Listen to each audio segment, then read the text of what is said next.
Right. మనతో పెంటపాటి పుల్లారావు గారు ప్రముఖ రాజకీయ విశ్లేషకులు, సామాజిక విశ్లేషకులు జాయిన్ అవుతున్నారు. పుల్లారావు గారు నమస్తే సార్. హైకోర్టు 4 వారాల్లోగా చర్యలు తీసుకోండి. తీసుకోకపోతే సుమోటోగా మేమే తీసుకుంటామని తెలంగాణ ప్రభుత్వానికి ఆదేశాలు జారీ చేయడం అంటే ఎట్లా చూడాలి సార్? అంటే దాదాపుగా ఈ ముగ్గురి మీద వేటు పడతది, లేకపోతే సస్పెండ్ చేస్తారు లాంటివి ఏమన్నా ఎక్స్‌పెక్ట్ చేయొచ్చా?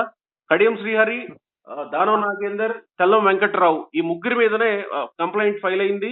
ఈ ముగ్గురు మీదనే హైకోర్టు ఇలాంటి వ్యాఖ్యలు చేసింది.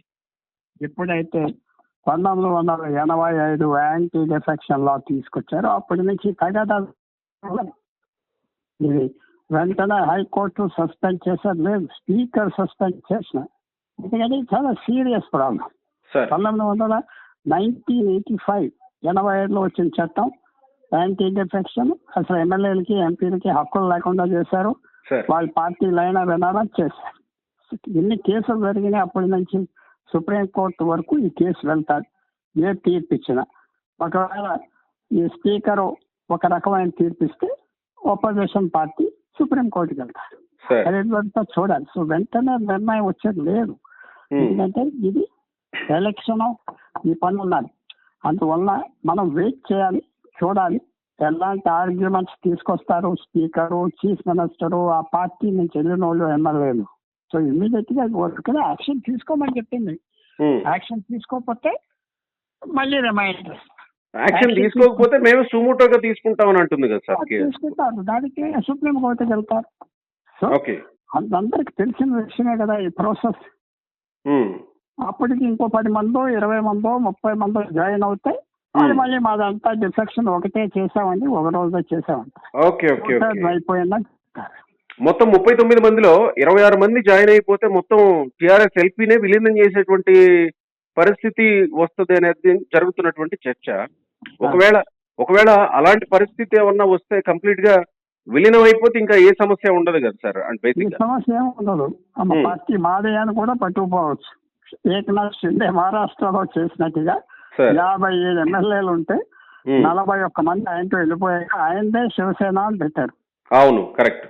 సో ఇదేంటంటే డెమోక్రసీలో మీరు పార్టీ ఫామ్ చేసుకున్నాక మీరు కొంతవరకు కంట్రోల్ చేసి ఒక రోజు రావచ్చు బయటికి తరివేయచ్చు. ఆ డేంజర్ ఉన్నది. పార్టీ నా ఆస్తి నాకు మ్యూటేషన్ అవ్వండి, నాకు పాస్బుక్ అవ్వండి అంటాం వీలు లేదు. చూడాలి ఏమవుతాడు. మనం ఇలాగైపోతాడు అలాగైపోతాడు అంటే అది కరెక్ట్ కాదు. మనం ఇప్పటికిప్పుడు మాట్లాడలేం. కానీ హైకోర్టు ఈ విధమైనటువంటి వ్యాఖ్యలు చేయడం, 4 వారాల గడువు స్పీకర్కి ఇవ్వడం అనేది గతంలో ఎప్పుడైనా మనం చూసామా సార్ ఇలాంటి పరిస్థితిని? మిగతా అసెంబ్లీలో ఎన్నో సార్లు సుప్రీంకోర్టు గడువు ఇచ్చినా ఎవరు పట్టించుకోడు. ఓకే. సో ఇప్పుడు కూడా మళ్ళీ తీసుకుంటారు, ఇంకో 4 నెలలు టైం కావాలని అంటారు. ఎవరా హైకోర్టు? ఓకే.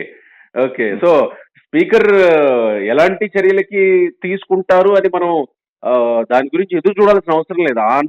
ఎలాంటి చర్యలు తీసుకుంటారు?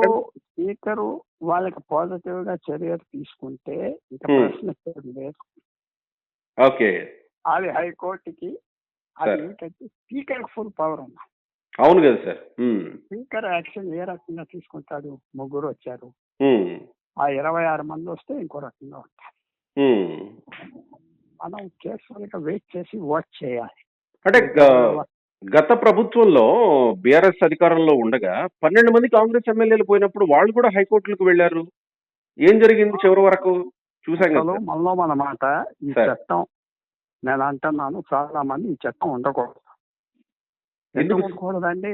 ఎమ్మెల్యేలు ఎంపీలు అమ్ముడైపోతారు. ఎవరు అమ్ముడవుతారు? వాళ్ళు రాజకీయ కెరియర్స్ కోసం చూసుకుంటారు. అవును కదా. ప్రపంచంలో ఎక్కడైతే ప్రజాస్వామ్యం ఉన్నదో ఇలా చట్టం లేదే. భారతదేశం ఒక దేశానికి ఎందుకంటే ఒక ఎమ్మెల్యే ఎలక్ట్ అవ్వాక ఒక ఎంపీ ఎలక్ట్ అవ్వాక వాడి ఇష్టం.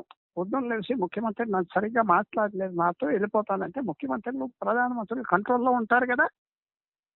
Okay sir. వచ్చిన ప్రాబ్లం ఏంటంటే ఇది ప్రజాస్వామ్యంలో ఇది ఒక నార్మల్ సిచ్యువేషన్. కానీ ఆ చట్టం ఉద్దేశాన్ని మీరు ఇప్పుడు ఒక రకంగా తప్పుపడుతున్నట్టే అనుకోవాలేము. చాలా తప్పు పడుతున్నాను. ఎందుకంటే ఎమ్మెల్యేలు ఎంపీలకు విలువ లేదు కదా. ఇంకా ఎమ్మెల్యేలు ఎంపీలు ఆ నియోజకవర్గం రిప్రజెంట్ చేయాలి. వాళ్ళకి ఆ పూర్వం ఎమ్మెల్యే అంటే గౌరవం ఉన్నది, ఇందే ఇప్పుడు ఉన్నదా? సార్ ముఖ్యమంత్రులు టైం ఇవ్వలేదు అని ఎంతమంది మాటలు వినలేదు మీరు? మంత్రులు కూడా మంత్రులకు కూడా అక్కడే 2.5 సంవత్సరాల్లో ఎమ్మెల్యేలకి టైం ఇవ్వలేదు. కరెక్ట్. అందుకనే వెళ్ళిపోయారు. గేటుకి రమ్మనేవాడు, పొద్దున్న 4 గేట్ దగ్గర వచ్చి కారులో కూర్చునేవాడు. అవును. సాయంకాలానికి ఇవాళ కాదు రేపు రా అనేవాడు. అవును. విసుగొచ్చి వెళ్ళిపోయారు. అందువల్ల మనం ఆలోచించవలసింది, మన ఎమ్మెల్యేలు ఎంపీలకి హక్కు ఉంటే వాళ్ళకి ఏమున్నది రెస్పెక్ట్. అంటే ప్రతిపక్షంలో ఉన్నటువంటి ఎమ్మెల్యేలకి కనీసం నియోజకవర్గంలో పనిచేసుకోవడానికి, కనీసం నియోజకవర్గంలో ఒక కానిస్టేబుల్ ఎస్ఐ కూడా మాట వింటారు అనేటువంటి పరిస్థితి లేదు కాబట్టి వాళ్ళు సిస్టమ్ అంతా ఏం చేశారంటే పార్టీ సిస్టమ్ చేశారు సార్. ఎలక్ట్ అయ్యాక ఆ పార్టీ ఎవరిది ఆడదే. ఎమ్మెల్యేలు ఎంపీలకు ఏం రైట్ లేదు, హక్కు లేదు. వాళ్ళ వరకు చేసుకుని బుద్ధిమంతుల్లా తిరిగితే సరే. ముఖ్యమంత్రి మంచివాడు కాదు అంటే వాళ్ళని ఇంకా ఫినిష్, బయటికి గెంటేస్తే హ్యాపీగా వెళ్ళిపోతాడు. అక్కడే కూర్చోబెట్టి ఏం చేయరు. ఇది ప్రాంతీయ పార్టీలకి జాతీయ పార్టీలకి ఏమన్నా వేరు చేసి చూడొచ్చు? ఏం తేడా లేదు. జాతీయ పార్టీలు కూడా అంతే, ప్రాంతీయ పార్టీలు అంతే. ఎందుకంటే రాజకీయ పార్టీలు అందరూ దేవుళ్ళు రన్ చేయట్లేదు కదా, మనుషులే కదా. కరెక్ట్. సో మనుషులు ఎలాంటి వాళ్ళు మీకు నాకు తెలుసు కదా. ఎవరైనా అవకాశం వస్తే అన్ని పనులు చేస్తారు. మహాత్మా గాంధీ ఇలాంటి వాడు చేయడు, కానీ మిగతా వాళ్ళందరూ ఒకటే కేటగిరీ. అంటే ఇప్పుడు వచ్చినటువంటి హైకోర్టు వ్యాఖ్యలను బట్టి టిఆర్ఎస్ సంకలు గుద్దుకోవాల్సిన అవసరం లేదు, అలాగని కాంగ్రెస్ ప్రస్తుతం ఉన్నటువంటి స్పీకర్ ఏదో చర్యలు తీసుకుంటాడని మనం అనుకోవడానికి లేదంటారు. అసలు నన్ను అడిగితే టిఆర్ఎస్ వాళ్ళ ఎమ్మెల్యే పిలిచి ఇంకో 6 నెలలు ఉండాక మేమే దండలు ఇచ్చి మీకు కట్నం ఇచ్చినట్టుగా పంపించేస్తాం అని చెప్పేసి ఎవరైతే వెళ్ళిపోతున్నారో వాళ్ళకు దండ వేసి పంపించేయడం బెటర్. ఎందుకు సార్ అలానే వాళ్ళని చూసి అలాంటి పరిస్థితి ఉందా సార్ ప్రస్తుతానికి? అది చేయరు. వాళ్ళకి మంచి సలహా ఇస్తే నేను అదే చేస్తాను.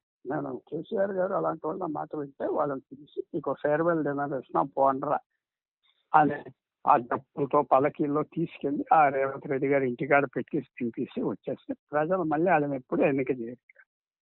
ఓకే ఓకే ఓకే అలా చేయాలి. పోతే గౌరవంగా పోవయ్యా, ఎందుకు తిట్లా పెడతా పోతావు, పో గౌరవంగా వెళ్ళిపో, మాకేం బాగలేదు. డివోర్స్ ఇస్తున్నారు కదా 1000 మంది పాపం. రాజకీయంలో డివోర్స్ ఉండటానికి తప్పేంటి?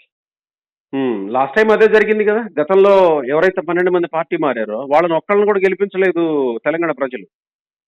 అది వాళ్ళని చక్కగా వెళ్ళండి నాయన, వాళ్ళని ప్రొఫెషన్ లో తీసుకెళ్ళి అప్పచెప్పాలి. ఇక్కడ కాంగ్రెస్ పార్టీ ఆఫీస్ లో అప్పచెప్పాలి.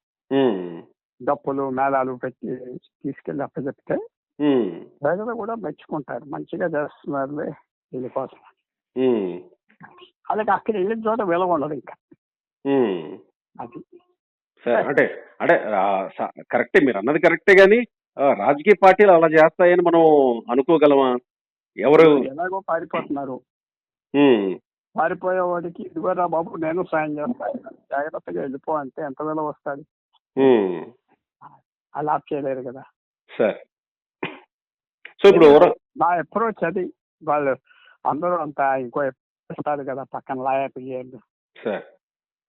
అప్పుడు ఏమొస్తుంది, బై ఎలక్షన్ వచ్చింది అనుకో రూలింగ్ పార్టీయే గెలుస్తుంది సార్. ఎక్కడైనా అదే జరుగుతుంది కదా. సో అంటే మీరు బై ఎలక్షన్ వరకు పోయారు, ఈ స్టెప్ దాటుకుంటేనే కదా బై ఎలక్షన్ వరకు మనం మాట్లాడుకోవాల్సింది. అది మనం చూడాలి కదా. స్పీకర్ ఏమంటారు? స్పీకర్ 1 నెల వరకు ఇవ్వండి. ఆల్రెడీ హరీష్ రావు ప్రకటన చేసినట్టున్నారు, బై ఎలక్షన్ వస్తుంది, మనం సిద్ధంగా ఉండాలని శ్రేణులకి సమాయత్తం చేస్తున్నట్టు. ఆయన ఇచ్చే స్టేట్మెంట్ కి నేను చెప్పలేను సార్. జరగబోయేది ఇంకోటి ఉంటారు, చెప్పు అనుకున్నది ఎప్పుడు జరగదు సార్. సో ఏదో జరుగుతుందని మనం అయితే ఊహించలేము ఇప్పుడు. Right sir. Thank you very much. Thank you.